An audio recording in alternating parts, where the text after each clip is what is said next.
Welcome and thank you for taking this first step toward building your very own aquaponics system at home.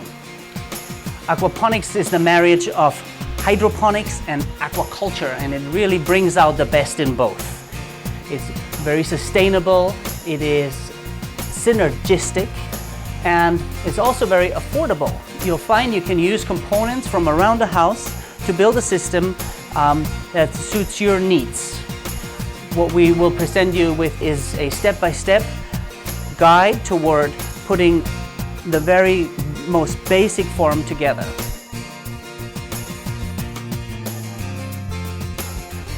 Okay, this is it.